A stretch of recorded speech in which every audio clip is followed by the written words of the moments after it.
Good morning, good afternoon, and good evening. Thank you for joining us. Our topic today is the 311 Citizen Services solution built on the Microsoft platform. My name is Tad Haas with Wickersoft, and we are a triple gold certified Microsoft partner. Joining me today is Mark Merchant, who's a senior consultant with our team and leads our state local government solution sets. Today, we're going to be focusing on the increasing demands in government and the tight budgets.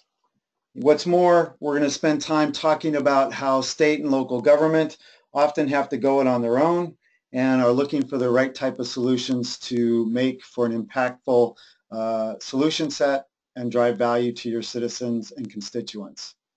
Today's schedule is scheduled for about 45 minutes to 1 hour. Before we get started, we have a couple of quick logistics to go over with you. We will not open up the lines for questions. All lines will be muted during the webinar. However, we will answer questions that are captured in the chat and the Q&A panel throughout today's presentation. Should you have any, please put them there. Second, also feel free to email us directly. Mark and I both have our email listed here on the title page. We'll be happy to answer your questions as well at that time. If for any reason you get distracted or pulled away from the webinar, no need to worry. We'll be distributing today's recording, and the presentations will be available to all registrants at the conclusion of the webinar. So with that, let's go ahead and get started.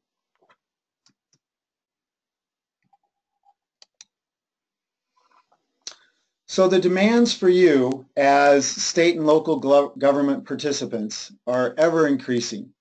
Whether you're pressured because of budgets, whether you're pressured because of demand and workloads, or the pressures of your citizens to try to meet things around the notions of mobile, the new technology, and meeting the demands of transparency for your government. Trying to put systems in place that support these challenges and give you collaboration across your teams, better service for your actual constituents is a pretty big deal. Citizens today are expecting that their governments can adapt to the ways that they interact, both with commercial and nonprofit companies. Many of the common factors for you today that you might be experiencing are the inability to respond to citizens quickly and easily with multiple methods of communication, including the online channels. You might be having difficulty in finding new ways to foster that transparency we spoke of, the dialogue, and the improved public image you and your politicians are always striving for. The lack of capabilities to support open government and transparency initiatives are a real challenge for most organizations today. Maintaining data security and privacy can be complex and costly, so leveraging the stacks and the platforms that you have in place is important. And then being able to manage the increasing costs that come with larger scale data and the capacity needs that you have with that are ever important. Often our budgets are getting tighter, and yet the demand for better, faster, and more efficient services from your citizens isn't stopping. The goal today is to address these very specific topics. So let's talk about the citizens' experience and the kind of things that are increasing. Now, the statistics you see here are broad, not specifically just around government, but it's important to note that today most users are involved and consider the use of the internet and social media as a way of engaging. People go through and use platforms to communicate. And this is very important for people to have improved customer experiences. So we want to go through and use modern platforms for the solutions we deliver to our constituents.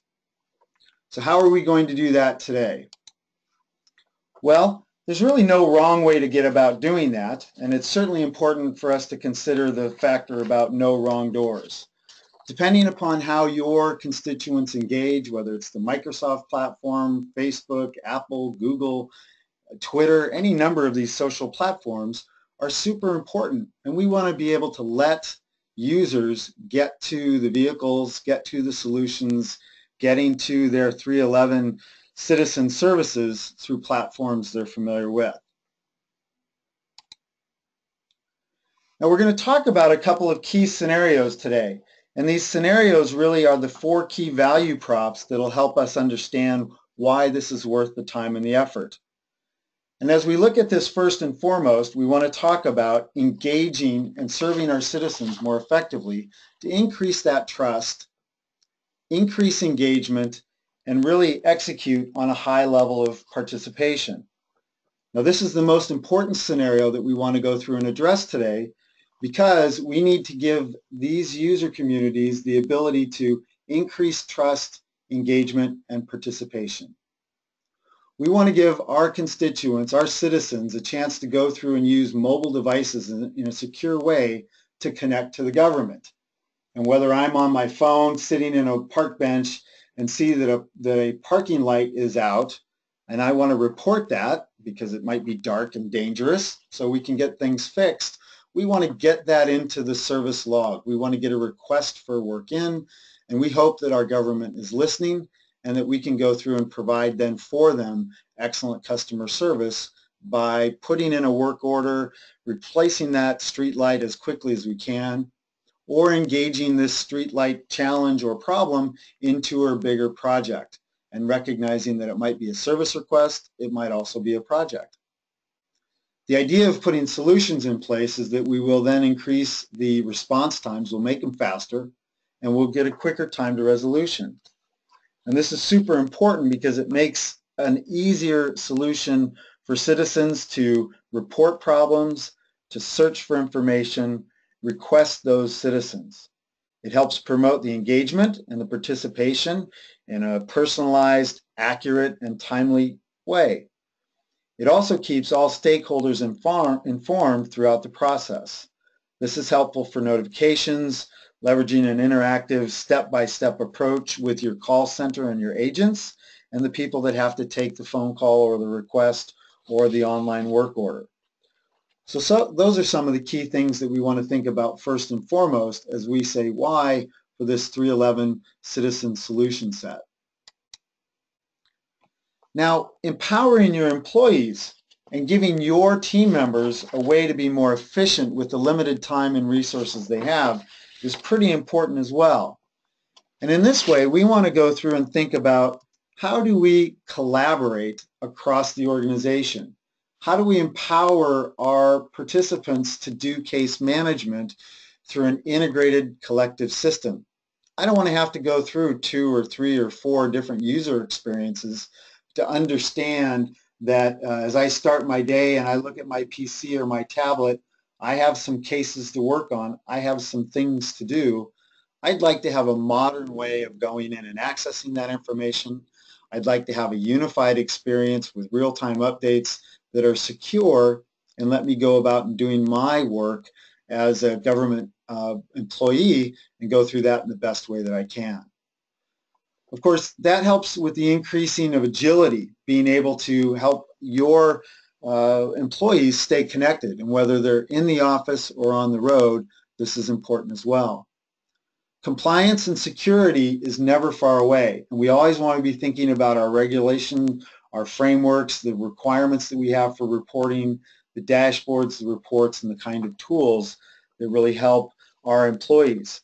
We're trying to minimize the amount of time that they spend having to create those reports on an ad hoc basis or reduce the effort that's required for those things. Now, we also want to be able to go through and help organizations utilize this powerful data that's being collected by the systems that we're discussing. How do we go through today and allow this information to let us make better decisions? As we collect work requests, as we find out about more lights being out or traffic lights or where people report from, all of the things that we get as data collection, we now can use that information to make better informed decisions with deeper understanding that help address citizen and business needs for us. We need to understand the impact of events and incidents and go through and start to be more effective and more solid in our resource planning. And whether that's the assignment of work orders or allocating skilled and scarce resources to the projects that we're going through and working on. Data is a powerful tool, and systems like this help us go through and create new digital services for our citizens. And this is a great lead-in to the notion of efficiency and being able to improve our efficiency in the way that we work in our operations with our limited tools and people. Specifically, automating what are today far too often manual and time-intensive processes. If I as a citizen have to call my local city government, make a phone call, place a time, lots of time for this, someone else has to report it, handwrite it, type it in, go through this time-intensive process, not only are we wasting time and effort, but we're certainly not being responsive to that citizen. We want to be able to go through and find ways for efficiency, providing visibility into the impact and the outcomes that we're looking for. We also want to have a way to support the increase of demand for services. The more people are online, the more people are social, the more they're connected, the more they expect. And now as a state and local government, we need to have the type of tools in place that give us that speed, that scale, and that flexibility to go through and provide those digital services. Again, if you have any questions, please feel free to drop those into the chat window, and our team will be happy to respond to you on those today. So after we think about these three key scenarios, we want to start to talk a little bit more about the technology and the process and the tools that directly support meeting those government objectives. Now, for those of you that are actually on the Microsoft platform, you get to take advantage of quite dramatic savings in being able to go through and leverage your additional ROI through the products that you probably already own or are entitled to. Many of us use the Office products, Office 365 today. We start to use more and more of the cloud services Microsoft is offering through Azure. And so all of the platform, the things that we'll be demonstrating to you today are built directly on the Microsoft stack. That means security, that means scalability, and that means the prices are right for you in the way that you go through and deploy these solutions. Modern modular architecture lets you go through and deploy the chosen workloads at the right time for your constituents and for your particular objectives, right? If analytics are super important for you or call center is most important for you, which of these things do we submit, which channels do we open up, and how do we go through and get started? The platform gives you those opportunities and the key differentiators to do just that. So before Mark jumps into his detailed demonstration, which will show you the true value of the stack today, let's talk a little bit about what that means and what that's going to look like. First and foremost, we want to think about what the overview looks like in terms of the user roles, whether I'm a citizen here that logs into the solution, comes to the portal while I'm sitting out on my park bench and happen to notice that that street light is out. I might log into my city portal and choose to go through and put in an update about a light out, or put in information about an issue or some other thing that we need help with. We want that user to have the real-time updates, and we want them to come through a convenient, user-friendly portal so that I feel comfortable in doing that, you feel comfortable in letting me do that, and then we can workflow and route from there. Of course, once the information is in the portal, we then want to route it to that call center or that person in your office today that is tasked with taking in complaints, taking in work requests, taking in information from citizens and routing it to the right departments, setting up the right kind of response, and identifying whether a piece of work is a simple work order to change a light bulb, or it's a project that needs to be install new projects for efficiency, and that might be the kind of thing that you organize as a project. And because the Microsoft stack is built such that we can address both the challenges of field service and schedule the people that are out doing that actual work through a work request the most efficient way possible, or whether that person routes these things to existing projects or state or local government initiatives that you want to go through and track through an online project management solution, so that we then can go through and stay on budget. We can track the scarce dollars and the scarce resources we have in working with that.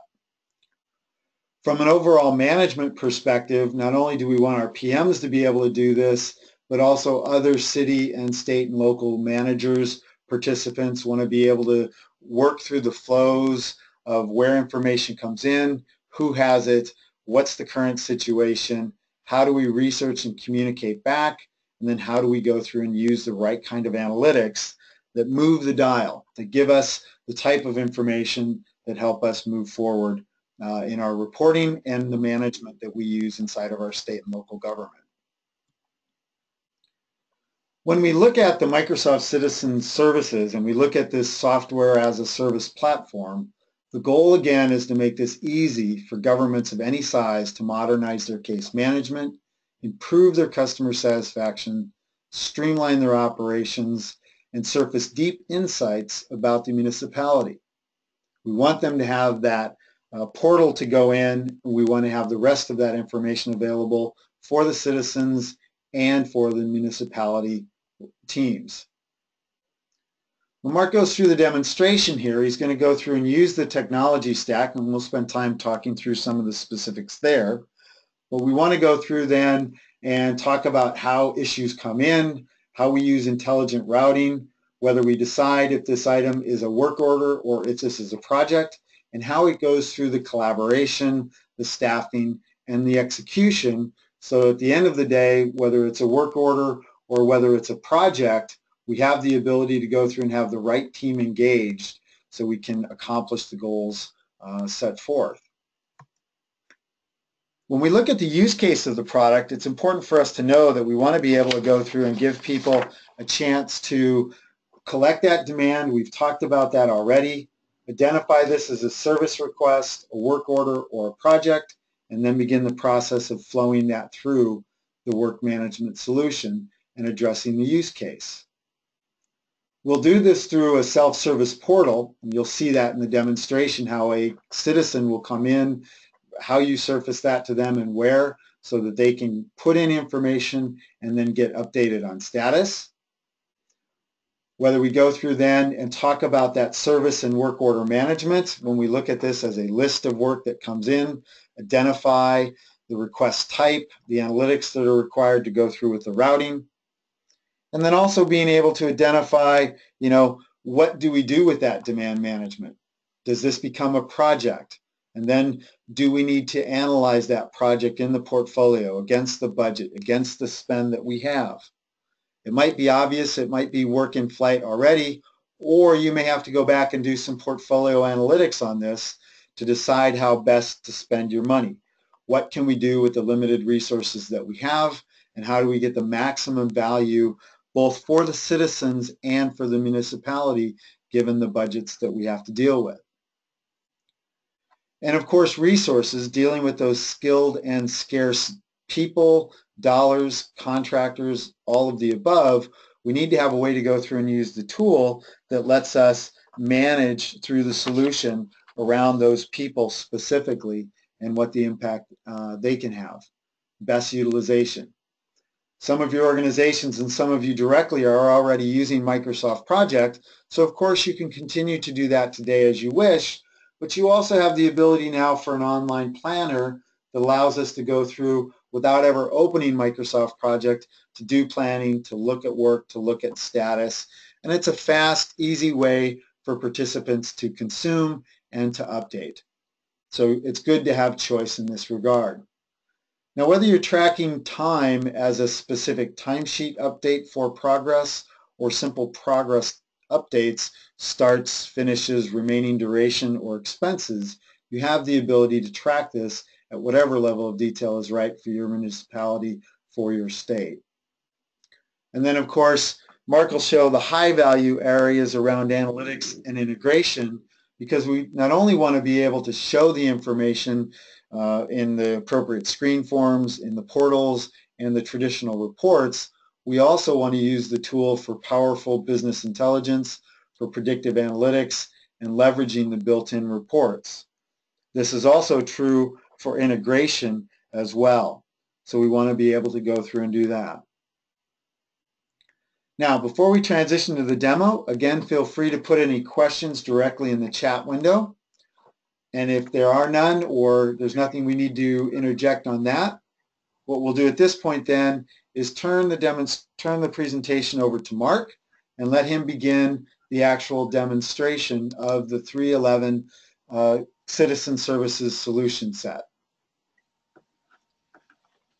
Thanks, Tad. Let me share my screen out here.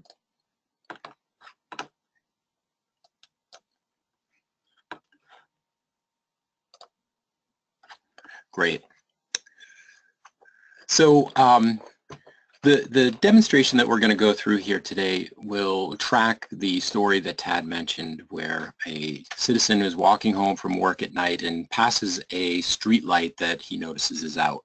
Just sort of giving you an idea or an example of an experience that you can offer to your citizens to help them better communicate the information on the ground to the people within your organization that can make changes and improve their lives.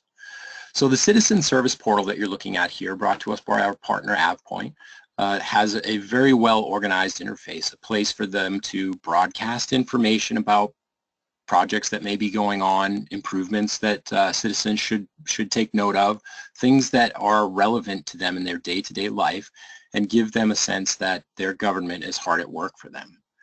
You can see that this is a well-organized portal. It allows someone to come in here and search for an incident of a type that they want to report. So there's any number of things that can be configured. In this case, we've got quite a lot of them, but we're going to take a look at streetlights. So Steve comes in and he says, hey, I noticed the street light was out, and I'm going to go ahead and click on here. The first thing that we're able to do is say, hey, Steve, did you know we've got a project going on right now that's going to add smart streetlights to our streets, and it's going to do a better job keeping the lights on. So this has the ability to take information from lights that can report their statuses or that have been in service for X amount of hours back to a department who is in charge of scheduled maintenance and can keep up with those things. So you shouldn't run into street lights that are out all that often. And that's interesting to Steve. So Steve has the ability now to go in and look at all of the requests of this type or any type and take a look at that. So let's take a look and see if this street light's already been reported. I'm going to click on street light. It's going to filter all of the public reports that are out there on street lights. And I noticed that no, the one I'm talking about isn't listed here. So let's go ahead back and open a request up for this particular location that I noticed.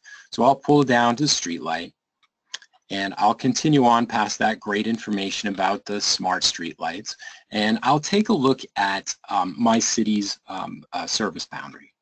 The first thing you'll notice is that there's a little bit of information that we need to provide. It looks like there's a light out somewhere, and let's say there's 2 lights, and we're going to report that it looks like there's 2 or more lights out in this area. We can then drill into our map and physically select the location where we noticed the light was out. At Marquee Park on this corner, we noticed it was right here. We capture that address and we tag it with that geolocation. This is extremely helpful, so we don't have to go back and say, now where exactly was that street light? What corner was it on? We actually have the latitude and longitude that will allow us to dispatch our technicians directly to this location and go ahead and get it fixed. Steve can provide some additional information here, and he can also ask to be notified when there's an update about his request. So that way, Steve doesn't have to come back and check all the time. We can be proactive, and we can assign value to our services, and Steve can feel like his government is listening to him. Now, from a technical perspective, an interesting thing is that oftentimes you'll get service requests that come in and they're difficult to categorize, or maybe they're miscategorized. The citizen didn't understand quite what was required of them. But in this case, you can ask them to upload an image.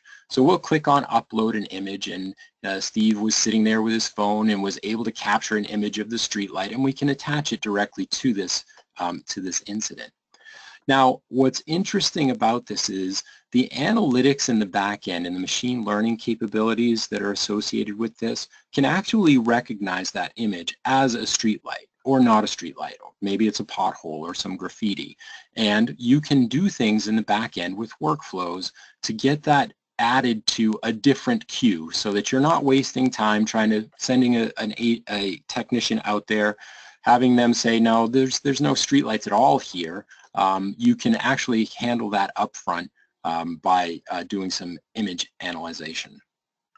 So Steve's going to go ahead and click submit, and that's his role in a nutshell. He's essentially done his job as a good citizen. He's added this in as a request, and he can go into his portal and view the status of this request if he wishes to, but more likely he's going to get informed of whether or not this particular streetlight has been fixed based on his help, and you know, again, closing the loop with your constituents and keeping them feeling like their government is listening to them and that they're being heard and they have a voice.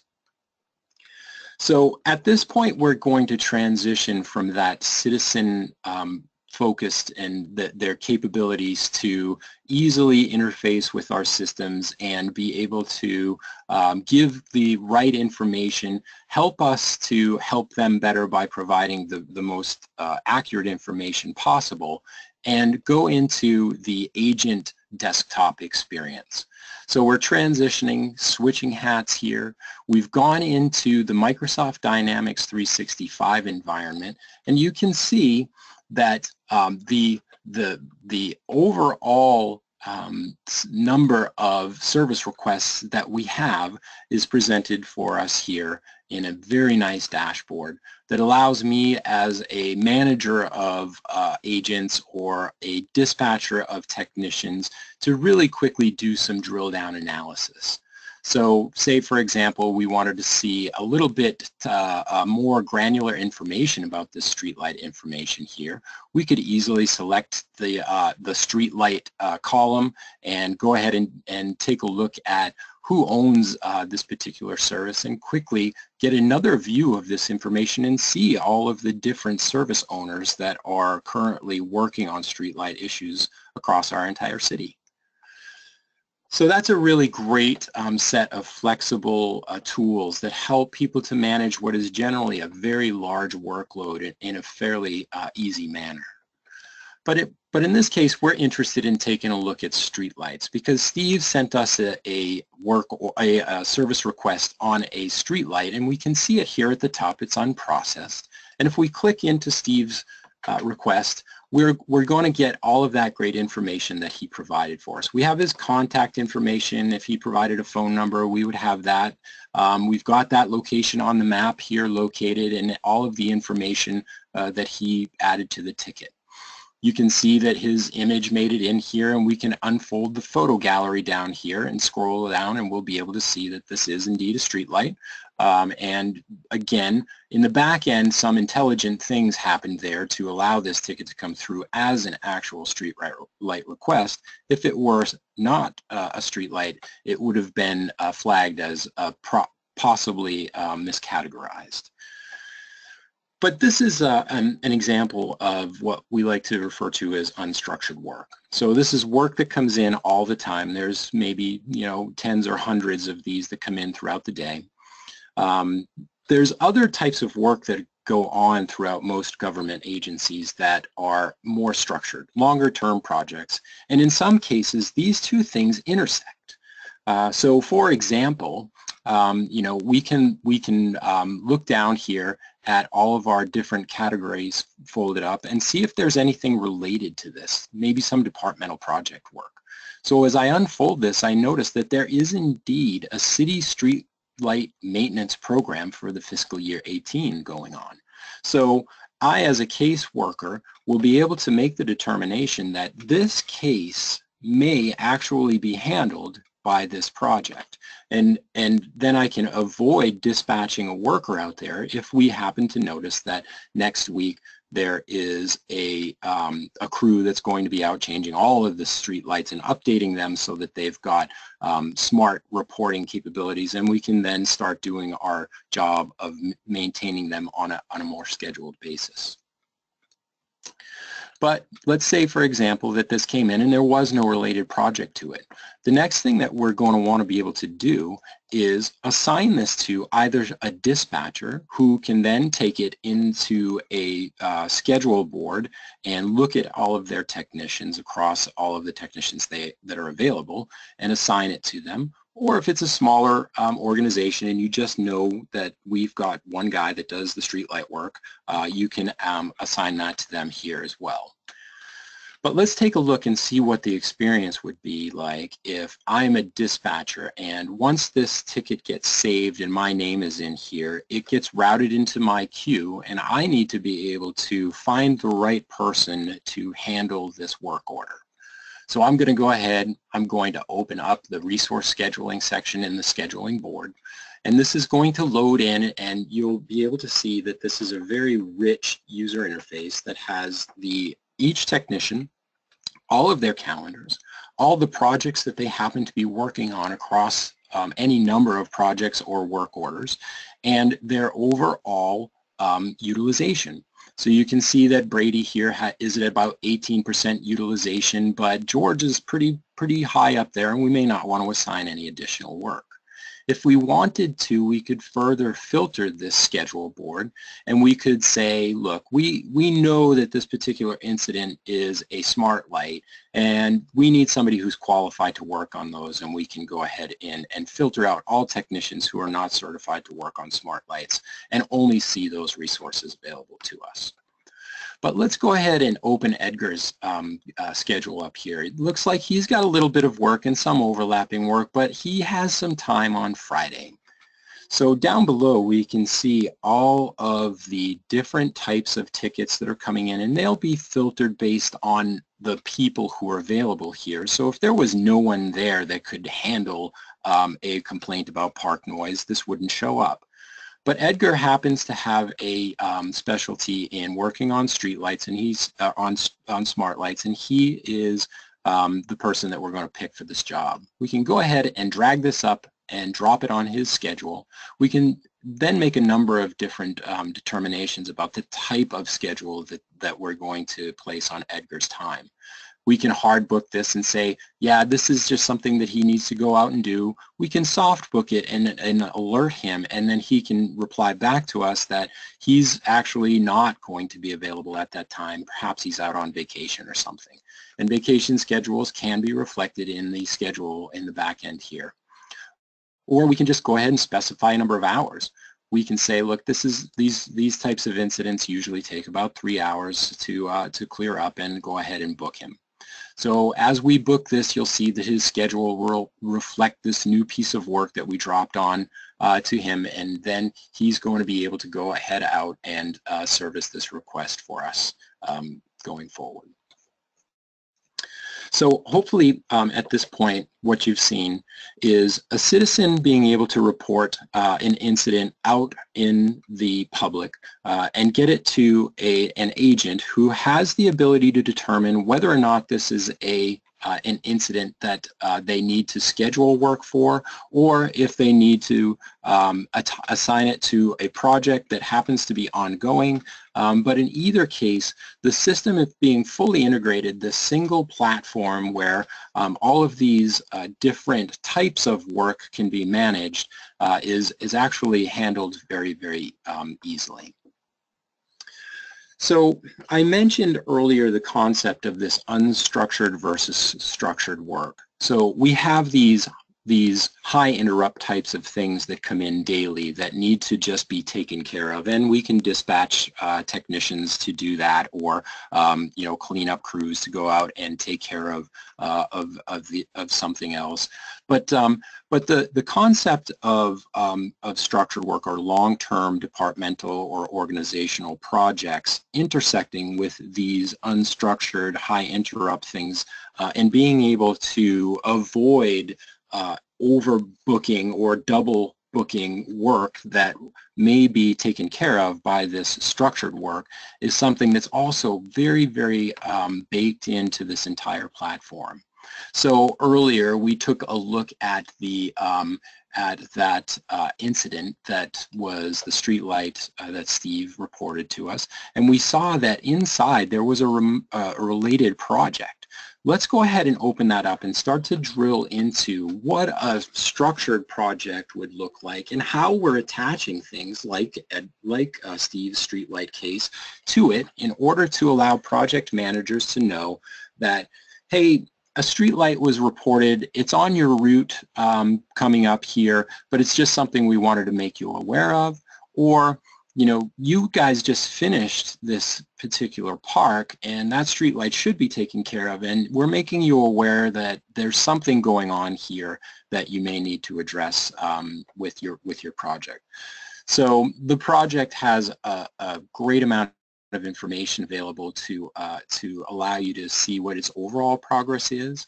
We can look at the overall status and see that it's on schedule, you know, whether it's on or under budget, if there are any project risks that have come up during the delivery, issues, or any changes that needed to be made that may have to reset your budget slightly in order to execute this project to its completion.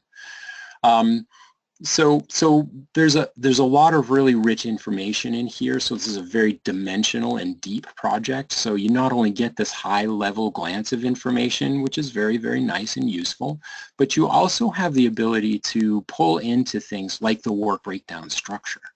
So when we launch the work breakdown structure, you'll be able to see that there is a good amount of information associated with each of the different stages of our project as it's ongoing. You can see the effort hours for each stage. If we want to, we can unfold this and look at the individual tasks that make up each stage. If something has to actually be pushed out, we can just drag it and drop it, and it'll take into account the finish date if that happens to hit a dependency further down the line, and make those changes and alert those people that changes have been made. And again, resources. So from here, our projects can also be added to that schedule board that we looked at earlier, and we can go ahead in and say, look, we've just got some generic team member folks here. What we really want to be able to do is assign some actual technicians who can do this job. So we can also do that from here as well. So in the same system that we are handling all of our break fix or work order type of work that's happening on a daily basis, making the agents aware of the fact that there are structured work projects that could in fact help you to answer this citizen's request without actually incurring additional expenses in dispatching a technician, and then for allowing that agent to close the loop by sending Steve an email or a note on the request that he has opened in the portal, is a big time and money saver. But there's another question about structured work that we want to take a look at here. So departmental projects being usually much more costly than an unstructured work item, you have to take into consideration which projects you're going to take on. And we have a lot of great tools that will allow your project management departments and the different teams within your government who are launching initiatives in the form of larger projects to do a better job of selecting what does and does not make it into your project portfolio for the year. So if we go in here and take a look at all of the projects across the city, you can see we have a great number of projects in here. How did we arrive at this list? What was it that made us decide that we needed to be able to do this? And some of these projects are just in the planning phase, and some of them are actually in the execution phase. But I want to take you now and transition you to a tool that this is connected to. So there is an actual connection between these two data entities that we're going to take a look at. And I'll select all of these reports and go ahead and click and open the project portfolio analysis page. So The first thing you'll notice is that we've got an analysis surface here that allows us to take a look at all projects that we have going on. And let's take a look at what our baseline budget is going to buy us with regard to the number and types of projects that we can take on for the year. So we'll launch this, and we're interested in looking at things based on cost in this case. So we can see that we've got a number of those projects that have made it into our selected project list. And we also noticed our first column here is this priority percentage. That priority percentage is based on the strategic value that you assign. You can assign different values for compliance and regulatory goals that your organization needs to meet. Maybe it's a public safety issue that you absolutely have to take care of, or it could just be as simple as, you know, having a more satisfied citizenship. But in any case, we want to apply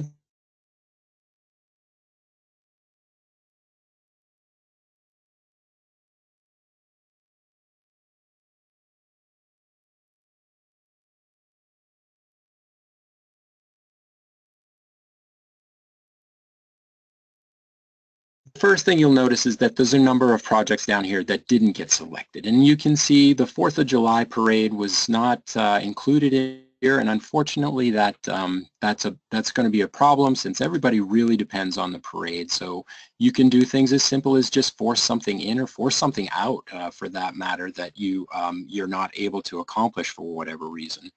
But really, you know, manually selecting that type of information is just one way for you to hopefully hit one of your strategic values of helping your citizens be more satisfied with their government. What if we had additional budget, for example? And I know that doesn't happen all that often, but take a small amount of money being added to our budget and take a look at what that does for our overall strategic alignment. You can see that we added 3 additional projects in here, one of which was our our 4th of July parade, and a couple of others with just $300,000 being added to the budget.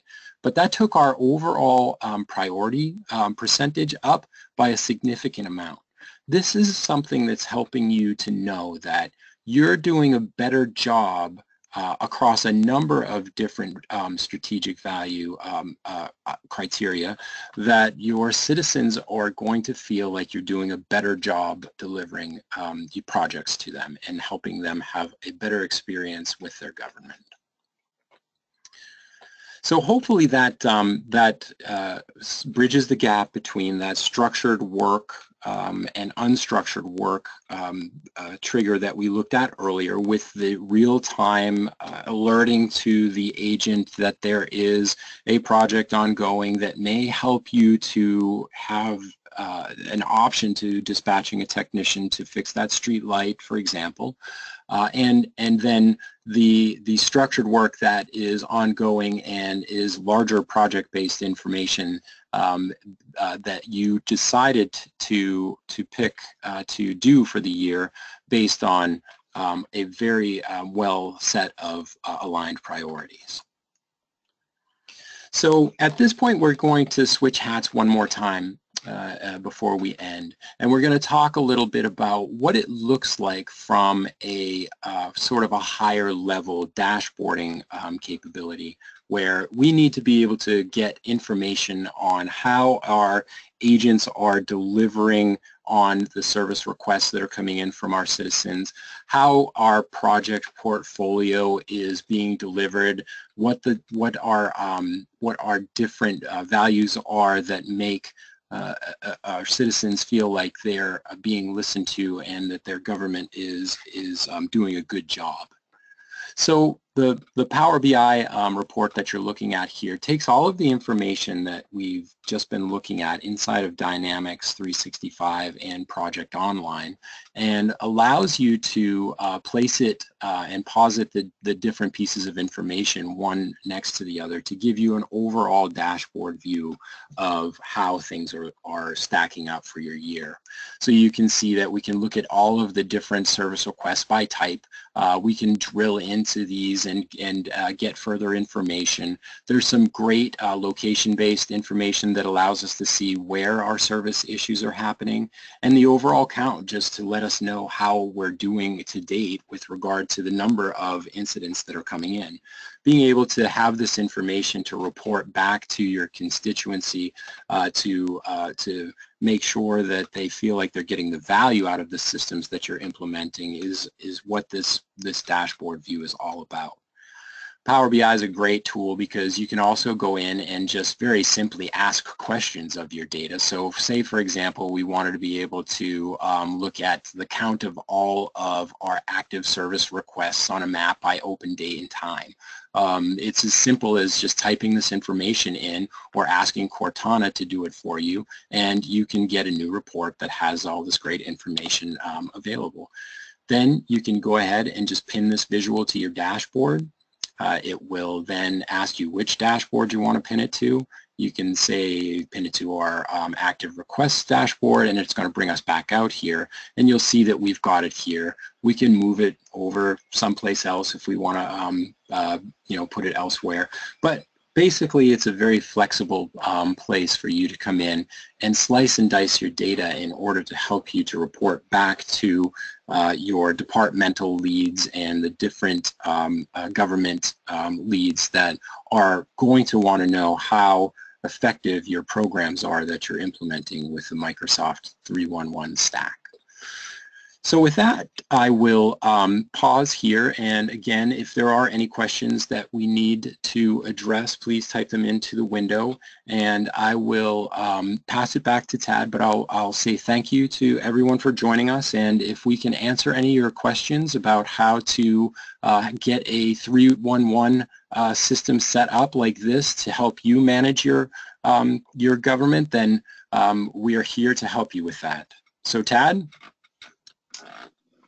Mark, thank you for that excellent demo. I think you did a really good job of walking through and showing for us the values that we talked about at the beginning of the session and really driving forward how the Microsoft 311 Citizen Services solution set can engage and serve citizens more effectively to increase trust, engagement, and participation. I think you focused on showing the power that can be given to employees to deliver more effective and efficient service and frankly, just make their day easier, make their life better in their working world. Third, I think you talked a little bit about and showed the power of data and really focused on enabling government organizations to gather and utilize data for impactful and actionable insights. We certainly didn't have enough time today to go through and really leverage the great Power BI stack and the terrific flexibility that you have there in really hitting the needs of your municipality, for example, but also specifically what you could surface to your citizens and how you could deliver that kind of information in portals for reports, again, to show transparency and value. And then lastly, of course, addressing efficiencies and how to optimize government operations and make the most of your limited resources. So thank you for taking us through that demonstration today. The technology stack, of course, really is built on the Microsoft platform, leveraging the things around Microsoft Azure, Microsoft Office, the Microsoft Dynamics platform, and all the things that we take for granted and are happy to have in our working worlds to make us more productive as end users. By no means does this mean you can't run it on other operating systems. You certainly are welcome to use your phones, Apple, Android, etc., to access this information, to input data, and to really interact with your mobile workforce and your mobile citizens. With that, we'll say thank you very much for attending today's session. We appreciate your time and your interest. Feel free to reach out to Mark or myself directly at our email addresses listed below, or go directly to the wickersoft.com website to learn more about the platforms, to learn more about the technology, to learn more about the solution set, either in a specific area around work orders or around project planning or around portfolio optimization. All of those different resources are available to you at wickersoft.com. With that, we'll conclude our session. We will be providing a recording for today's session and a copy of the PowerPoint slide PDF for any of you who are interested at the conclusion of today's session. So thank you again for attending, and please join us next for the additional webinars that Wickersoft will be providing. Thanks, and have a great day.